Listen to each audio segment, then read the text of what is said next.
Hello and welcome to this webinar from Meeting Expectations titled Membership Momentum, Leading Your Association into 2021. I'm Joey Sermons, Senior Manager of Digital Marketing with Meeting Expectations, and I'm joined by three of my coworkers, Kelly Ash, Michelle Lee, and Carl Kirsch. Before we get started, I'd like to let everyone know this webinar is being recorded and the recording will be available in the next few days on our website at meetingexpectations.com. During the webinar, all attendees will be muted, but we do invite and encourage questions and ask that you enter your questions in the questions box in the webinar control panel. We will try to answer as many of the questions as we can during the Q&A segment at the end of the webinar. Now with that, I'd like to turn it over to our panelists to introduce themselves and tell us what experience they bring to our discussion today. Let's start with you, Kelly. Hi, everyone. I'm Kelly Ash. I am a Senior Association Manager with Meeting Expectations, and I serve as the Executive Director for the International Practice Management Association, which you will hear as IPMA today. Thanks for that. How about you, Michelle? Hello, I'm Michelle Lee. I'm an Executive Director with Meeting Expectations, and I serve as the Executive Director for OSAP, which is the Organization for Safety, Asepsis, and Prevention. And Carl? Hello, my name is Carl Kirsch. I'm the Vice President for the Association Management Business Practice here at Meeting Expectations. So I'll be talking from the perspective of the many different clients that I work with, some as the Executive Director and some as sort of board advisory. Great, thanks. Well, let's get into it. So 2020 has been anything but typical for all of us, not the least for associations. So tell us a little bit about the top 2 or 3 challenges that your client associations faced due to the COVID pandemic and what you did to address those challenges. And let's start with you, Kelly. Sure. I think one of the biggest things that we all faced this year was budgets, budget cuts, and essentially how to stay afloat and continue to meet your own budget when everyone else's budgets have been cut. I think a lot of what we did to try to continue to meet that budget is to, I guess, show our value to current members and potential members. So we did a lot of work this year on how to show our value. Our board actually every single one of them wrote handwritten thank you notes to all of our current members, just to say thank you this year. Thank you for being a member. Thank you for continuing to invest in us. So yeah, I think showing our value is probably the biggest part of being able to help us meet budget. Michelle or Carl, anything to add?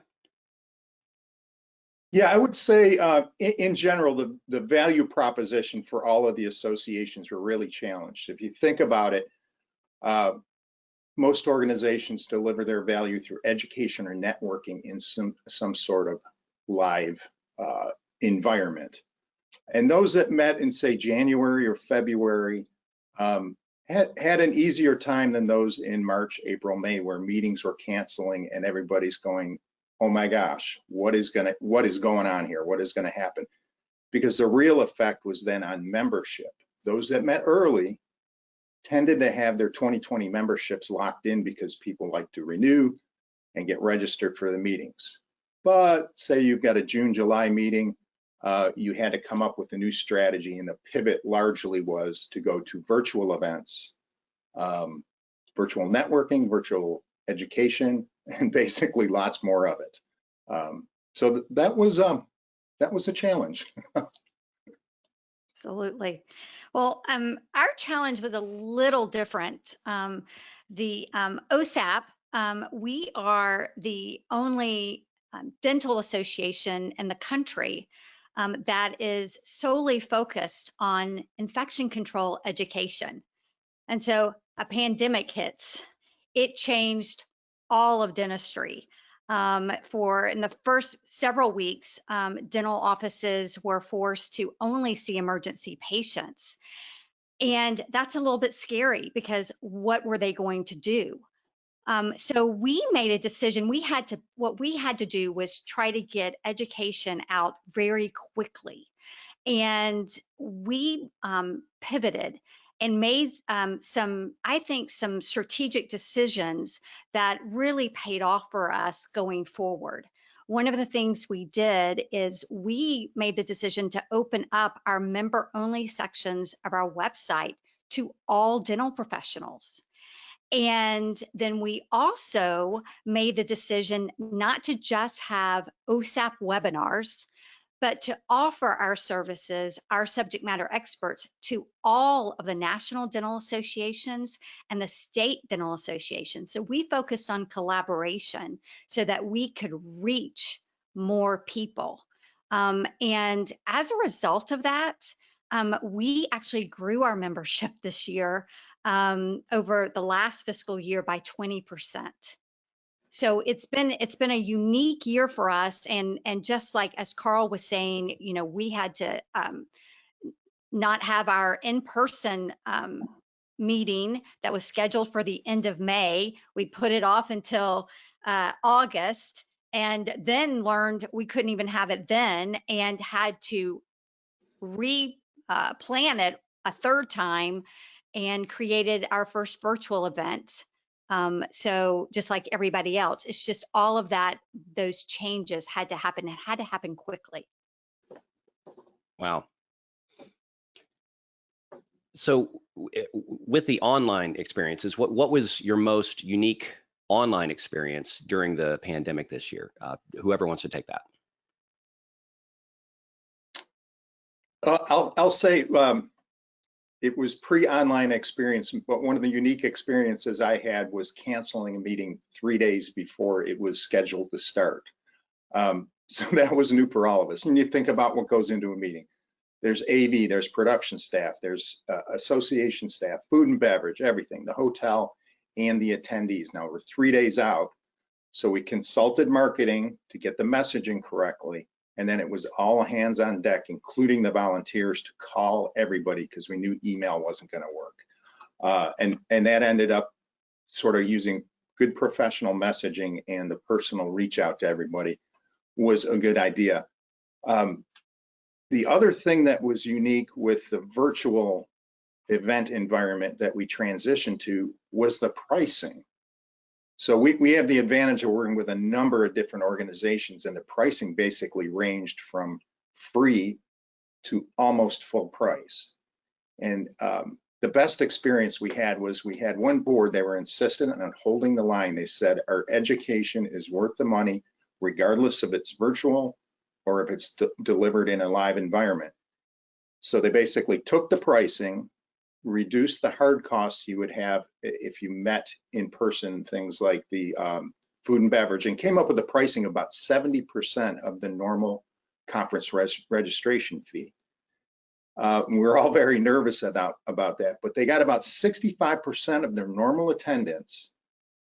And oddly enough, because of the cost structure of a virtual event, they actually netted more dollars doing a virtual event that way than they did going live. So it was that was interesting.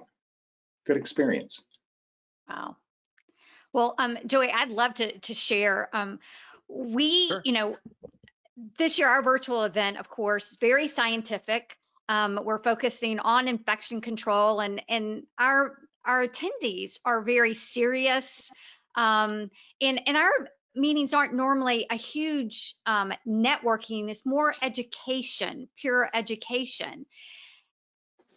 And our meeting planner at Meeting Expectations, the great Tara, had this wonderful idea for us to have a happy hour online. And she was able to recruit the services of a mixologist to do some cocktail lessons. Well, I'm going to tell you, my first thought was, how are our people going to respond to this? Isn't everybody just going to turn the computer off and like say we're done for the day? And no, we had great attendance for this event, and we did ahead of time recruit 3 people to kind of participate with a mixologist, and everybody did stay online, but everybody, it was so much fun to see everyone. Most of them moved laptops, tablets into their kitchen, and they were in mixing the drinks and toasting each other. It was an amazing experience. And so, you know, it changed my outlook on this, and I can't wait to our next virtual conference in January to see what she comes up with next. That's so fun, Michelle. We actually implemented weekly happy hours in the beginning just to kind of give people a chance to connect and give our members some time to network, which actually turned out really great. I think one of my favorite parts this year was really just watching our membership come together, watching them make better connections than normal and taking the time to do that every week. I think my most unique experience this year would be that we every year at conference, we do some sort of charity. Usually it's a local charity for whatever city we're in, and people either donate goods or donate cash. We offer raffle prizes. It's usually very competitive and a lot of fun. But this year we actually made the IPMA, we made ourselves our own charity. We knew with budget cuts we were going to have a lot of members in 2021 who weren't able to pay for dues because their firms cut their budgets. So this year we decided to ask our members to donate to other members. So we're raffling off memberships for 2021 for our members. And we actually raised almost 4 times what we normally raise for our charity, which was incredible just to see our members caring enough to give back to other members. I think that was probably my most unique virtual experience this year. Very neat. Thank you all. Just a reminder to our audience, please do, if you have any questions at any time, please put them in the questions box, and we'll try to get to those in the Q&A at the end of the session. Next up, Michelle, you spoke to this a little bit about OSAP and increasing OSAP's membership through your offering of free materials. Carl, you also led an association that, unlike a lot of them, experienced membership growth. What do you attribute that to? Yeah, and this was interesting. So this particular association is in the business merger and acquisition space, and they're primarily an education-focused organization. Networking, yes, but really education is just their jam. And the education has always been, here's how to expand your practice, here's how to go for bigger deals, and here's how to increase your deal flow. And all of a sudden, COVID hits, and it like fundamentally changed that business model, because the relationship in merger and acquisition, you're working with people, you're working with business owners face to face. That went away. So fortunately, we were able to adapt the education very quickly to say, hey members, the business model has changed. Here's how to adapt your practice. Here's some cost saving strategies, and here's how to deal with buyers and sellers in a virtual world, and changed our deal market and just the core benefits. Same idea, but tweaked a little bit to say, okay, the environment's changed. We are here to help you. And that resulted in our typically we get about 90% retention, which we held all year on that. But what was interesting was actually new member recruitment went up. It was a terrific success story. We had people coming out of nowhere just saying, oh my gosh, I need help. I never realized that this association could help me save my business or even maybe grow it during a pandemic. So I attribute it all to the as quickly they pivoted the education. Wow, that's great. Michelle, many associations may be struggling with conveying their value to members and stakeholders. So can you tell us a little bit about how OSAP was able to create more resonance for itself during the pandemic? And now, admittedly, not all associations are within the medical field, so OSAP's situation is a little unique, but talk to us about how to identify those opportunities and improve the value prop for the organization. Sure. Well, yeah, and we are in a very different situation than a lot of associations, in that this pandemic really did affect anyone that we reached out to. And we started early on telling our story. And, one thing that I've really realized through this is, as leaders of associations, we sometimes just assume that everybody knows everything we're doing. And I've quickly learned people don't always know, no matter how much you put out on social media, your podcast, whatever you're doing. We have to continue to tell that story about what we're doing, who we're working with, and why it's important. And so, as I spoke earlier, we reached out to, all the national associations to offer up our subject matter experts to speak on all the changes in infection control guidance. And we shared with all of them OSAP's long-time relationship with the CDC Division of Oral Health. And we've worked with them since the 80s, since when HIV and the AIDS epidemic first started. And that's really how OSAP got started, was because of that. And that was the first time infection control changed in dentistry to the level that we're seeing even now. And so as we started telling those stories about our relationship with CDC and what we're doing with them to help them get the message out there, more people had these ahas about, wow, this is why it's so important. OSAP is not one of those associations that's your primary association to be a member of. Most people are a member of the American Dental Association or the American Dental Hygiene Association or the Assisting Association, and then they're also a member of OSAP. And so I believe telling that story, and that's something we talk about with meeting expectations all the time. It's our tagline, advancing your story. And I think that's what we do so well as an association management company. We have the tools and the people to help us put that messaging together.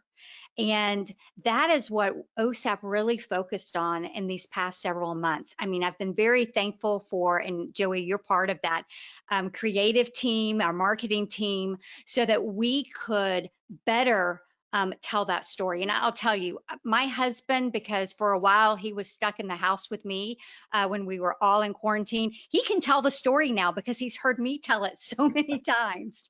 But again, we just can't tell it enough.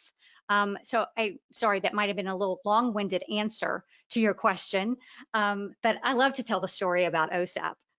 Not at all. That's great information. Thanks very much. So right now and in the future, not going anywhere, online experiences will affect how current and future members engage with associations. How can associations leverage the digital experience to attract and retain members? I'm happy to take this one. I think, with everybody being at home right now, or the majority of people working from home still, I think people have easier access to your networking events and your education. So I think asking your membership to bring a friend, bring someone they think might be interested in that specific webinar, or, meeting some colleagues that they wouldn't normally get the time or chance to meet with. I think that's probably, in my opinion, one of the best ways to be able to take advantage of virtual experiences right now. And something that I think will fundamentally change forever. We had these associations that were kind of stuck in these legacy thoughts, like when they said, "Oh, we have to take our conference virtual." Oh, well, it was a 2.5-day conference, so we're going to do a 2.5-day virtual. And in working through with them, they're saying, we've got an opportunity here. Do your pre-conference workshops really have to be a half a day or a full day long? Do your conference sessions need to be 50 minutes or an hour? And by challenging those thoughts, they developed the same sort of quality of education, but broke it into bite-sized pieces. So maybe that 4-hour workshop is now 6 modules online on demand. If you can cover a topic in 26 minutes instead of 50, don't stretch it to 50, do it in 26. And that actually increased the uptake of people saying, okay, I can consume these bite-sized pieces of information. And actually it's been very well received by the surveys as far as people enjoying the quality of what's been delivered. So I think that may be long-term a fundamental change. I know we will always have the traditional face-to-face meetings, and most all of our members are clamoring to get back, because there's something about face-to-face networking that you cannot replace online. But what we've developed, I think, will fundamentally change all associations, where we will have these bite-sized opportunities to participate or to consume the knowledge from the association. Well, and Carl, I think to add to that too, is that a lot of our members who weren't necessarily used to learning virtually or online, digital learning, have really had to adapt and to learn how to do it. And so I think being able to offer more programs online with a larger audience willing to, participate is a big part of it too. Well, I don't want to make fun of anybody, but remember back in February and March where you'd be working with a member saying, they would be talking and it's like, you're on mute, you're on mute. I still do that. I know, by and large, but think of the progress we've made with our general memberships of their willingness and now sophistication in new technologies. I think it's great. Yeah, I agree.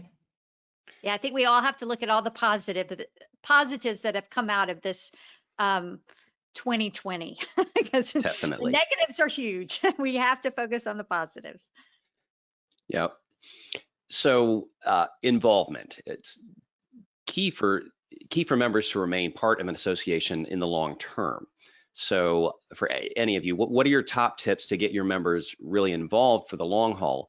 And more importantly, and Kelly, I think you touched on this a little bit, but to create ambassadors among your membership so that they can help you grow.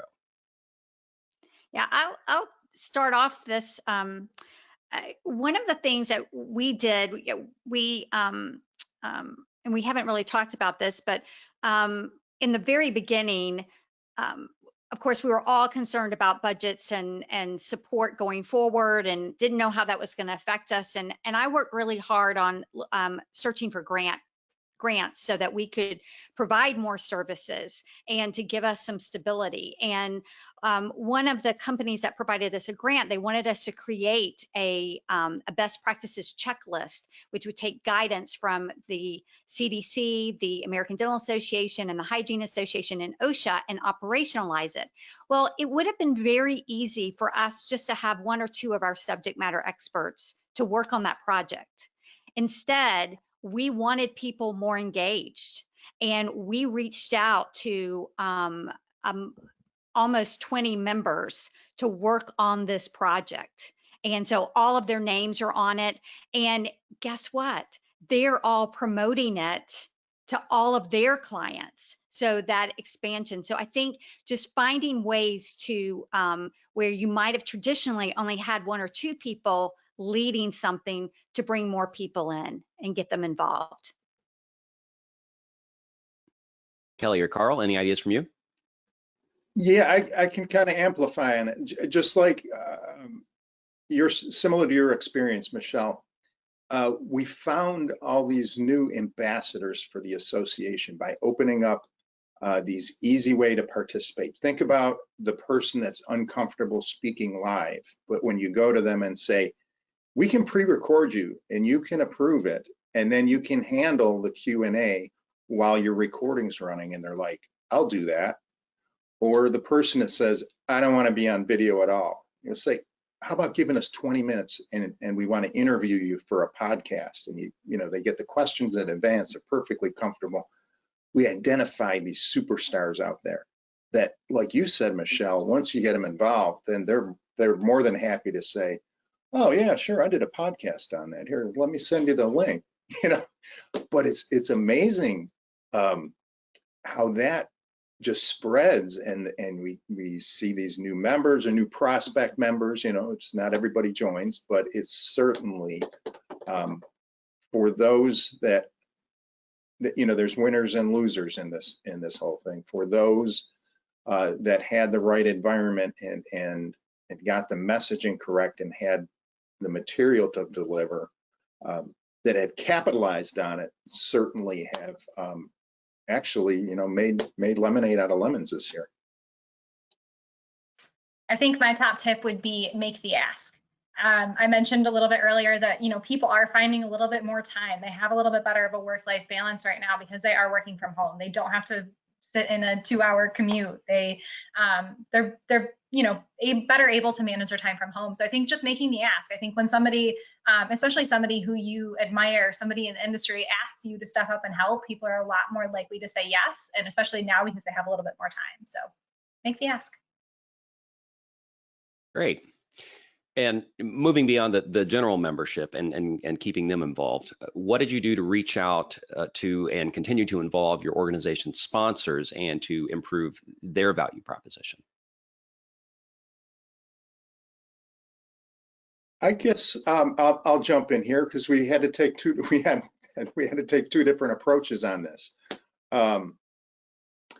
So those organizations that were not tremendously negative effective, the sponsors for these associations that were doing all right this year, our strategy typically there was to say, it's rally time, we need your help. And we actually, like Kelly said, make the ask more of them, saying, we need you to stay involved, we need you to get more involved, and not just moderating a panel, but supporting the organizational financially. Conversely, in situations where those sponsors are like,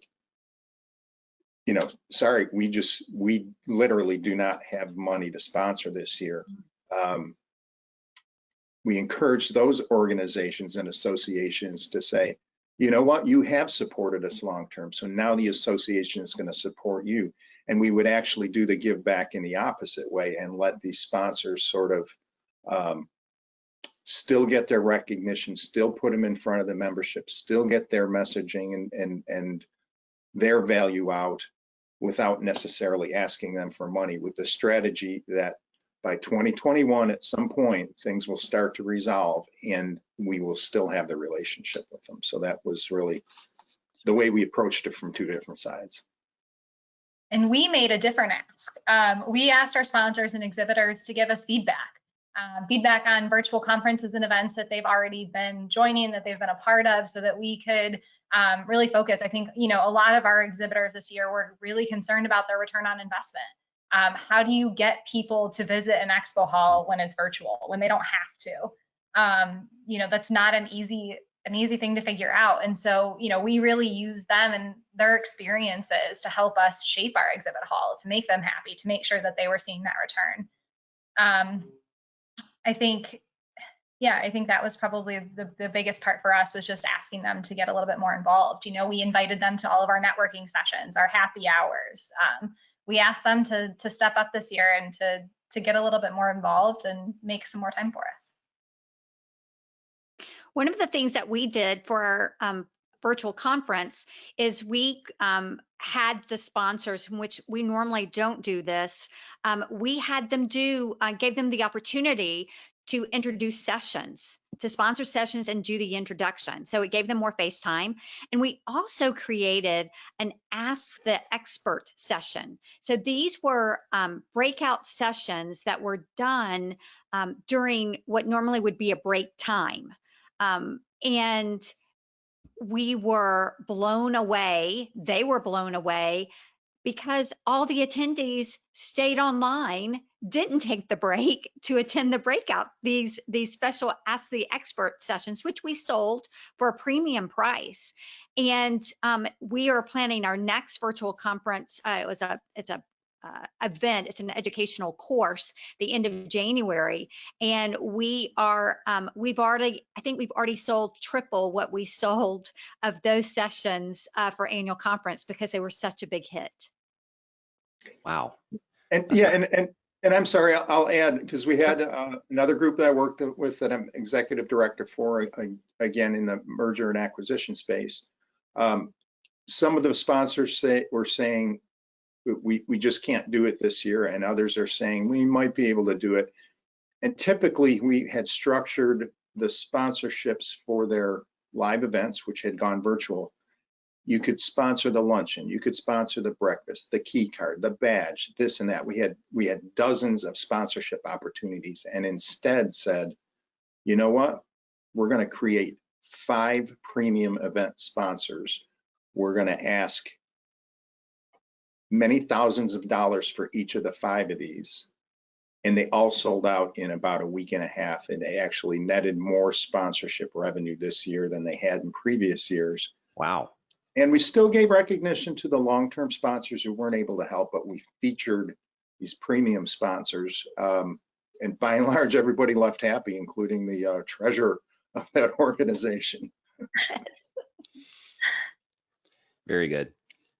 All right, so now I need for all of you to get out your crystal balls, and let's look forward into next year. So what are each of you forecasting for 2021 for associations in general, or for your client association specifically? And what is one piece of advice you would offer to help other groups forecast for next year?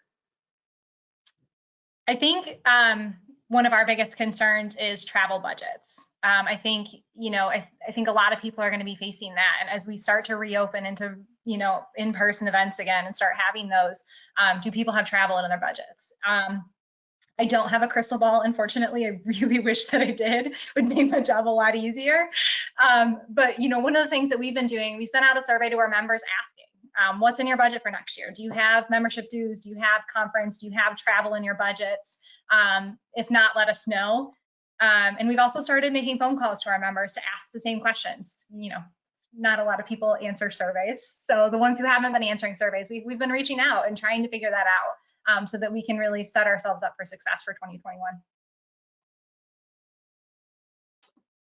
Yeah, and again, I don't mean to keep harping on this kind of the winners and losers type of deal, but say it's a truly international organization, or maybe somebody like in a vertical like academia, where you already know the budget is gone or there's travel restrictions and all that.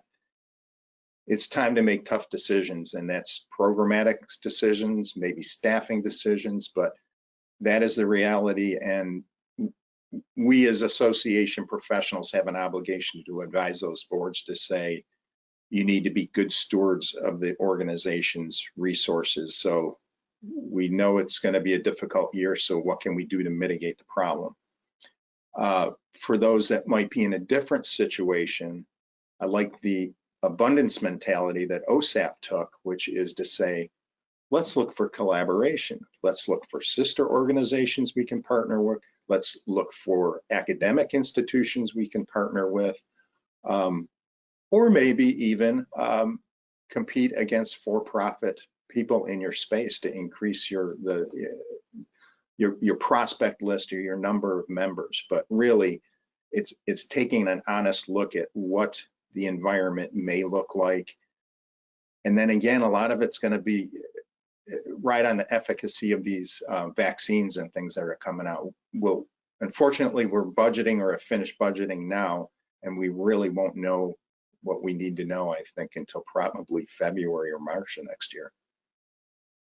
Yeah, that February or March, I think is going to be a critical time for all of us. We'll have a better view of yes, how many people are accepting the vaccines and so forth. But Carl, just what you mentioned with the travel budgets, our next event after the January event is in June, planned to be a live event. And right now we're planning for it. But we know it'll be February or March before we can make that decision. And we may end up looking at how we can do it as a hybrid, because we do know we have a lot of dental school educators that are members of OSAP. So we're already hearing that they won't have travel budget this year. So we have to be able to provide a way for them to attend the conference, but then we have all of these other people who may really want to be in person. So how do you make that happen and still make it profitable?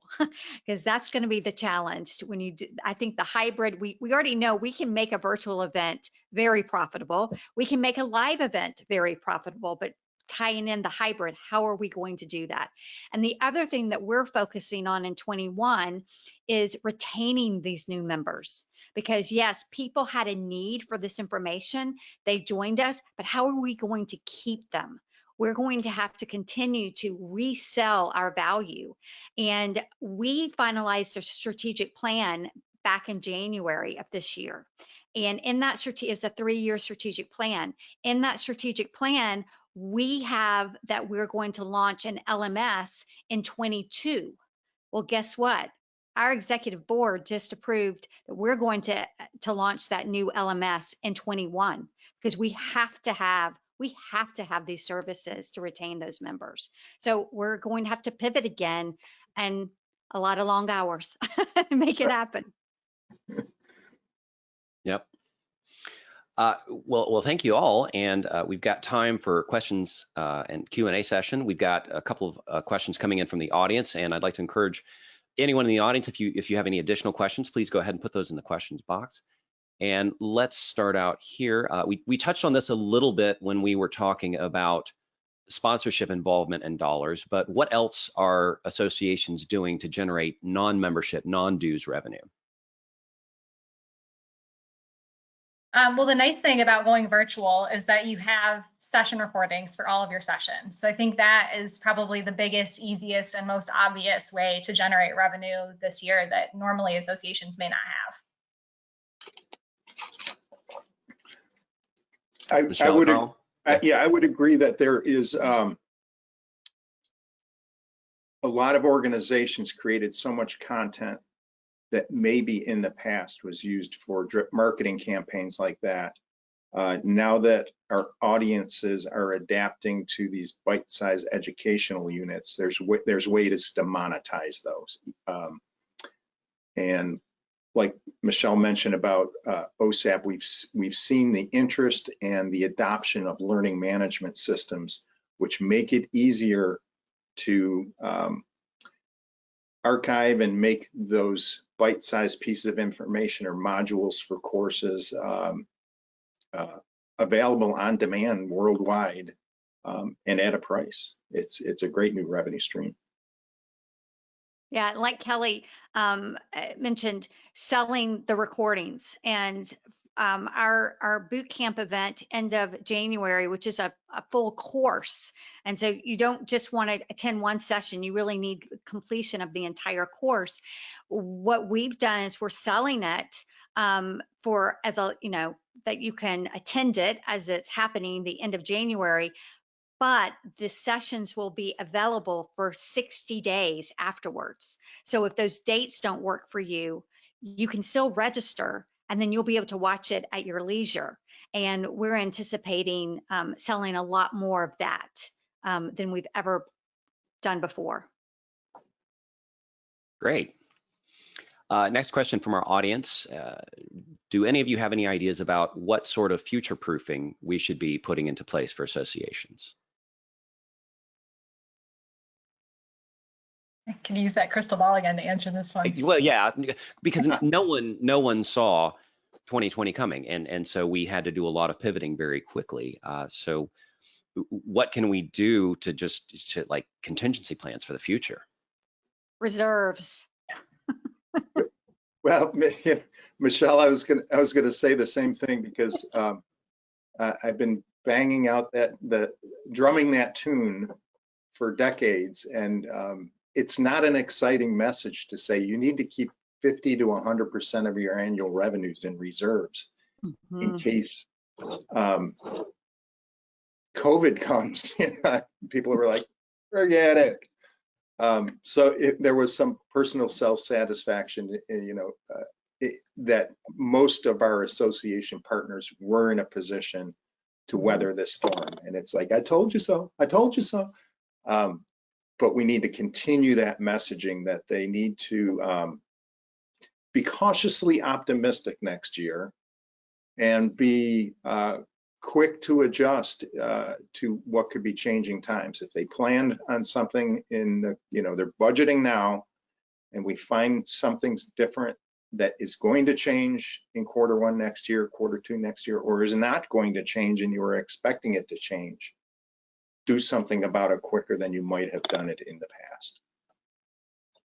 And I think the other thing too is to not, so to speak, not keep all of your eggs in one basket, right? Making sure that you are bringing in non-dues revenue, that you are finding other ways of bringing in revenue that's not just an in-person conference. I think that would definitely help as well. And I think along those lines, those partnerships with sister or like-minded organizations could be hugely important, because they may have material of interest to your association's membership, and you may be expanding the market for your products, services, benefits, discounts, whatever that may be that your association is offering, to new markets in a non-threatening way. Great, thank you all. This next question is a very good one. How do we promote membership when some of our members are struggling? Carefully. I think showing your support. I think that's a huge one. I think a lot of our associations, especially member associations, are very network based, and it's about really connecting with your peers. So I think just making sure that they know you're there to support them.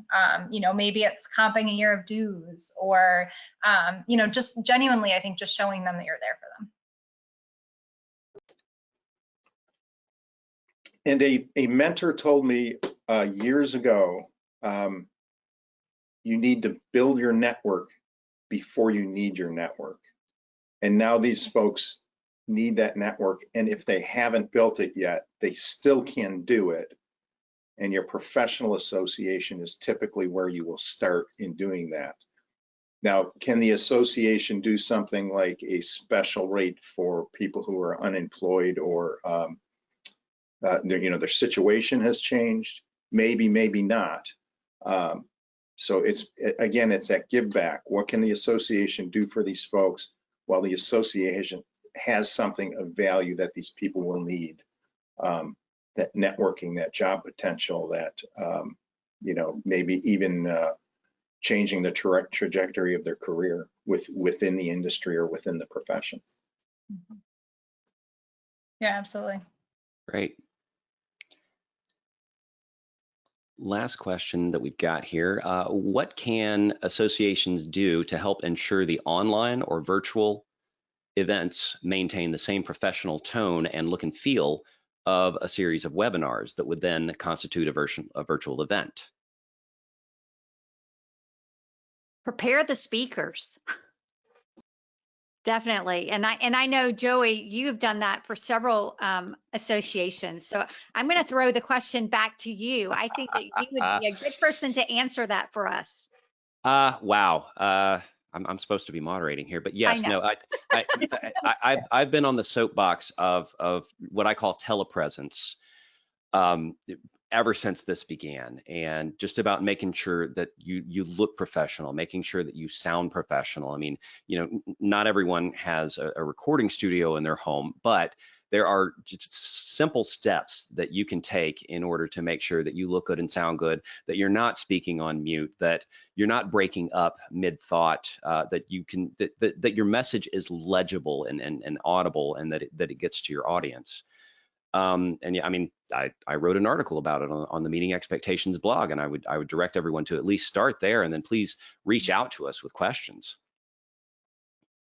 And also what we've learned is it sort of takes more resources to do a virtual event than a live one, because while somebody's handling the speakers and somebody is sort of managing the program, there's going to be people having technology challenges that are going to want to call the association to say, what do I do? So there's another staff person that you need. So the dry runs, the practice, that would include the staff members supporting that event. And there has been development of a lot of really good online platforms that help facilitate seamless moves from the education sessions to the sponsor break to the networking event. And if the association has the resources to use one of those platforms, rather than just going straight Zoom or straight GoToWebinar or whatever, they do bring features that are help professionalize the organization. But that will only get you so far. I've learned so much from Joey and our professional meeting planner staff in how to prepare people. But sometimes people just will not listen. We worked with one speaker and said, you can't run your PowerPoint live when you're speaking. You just have to show the fixed slides. And went through the practice and everything went good, but then he changed his presentation. So the day of the event, he tried to go live and nobody could see his presentation. So it's going to happen, but you can do things to sort of mitigate that in advance. And part of it is to make sure people have the equipment, they have the lighting, that they're comfortable, and that you have the appropriate and enough staffing to support the event. Yep, absolutely. We've had another question come in. We touched a little bit on sponsorship involvement and keeping the sponsors engaged. What were some unique ideas in your virtual events that you came up with for exhibitor and attendee interaction, probably even one-on-one interaction? Any ideas on those? So we did a lot of fun, and our exhibitors did a lot of fun events during our conference. We had everything from happy hours with actual bartenders to, Family Feud. We had a murder mystery night. I mean, I think there are a lot of really fun virtual events that you can do now. We encouraged our exhibitors to plan those events pre and post conference. So some of them did, morning events or evening events, and they invited people to kind of so that it wasn't during normal conference, but they were still able to connect during conference with our attendees.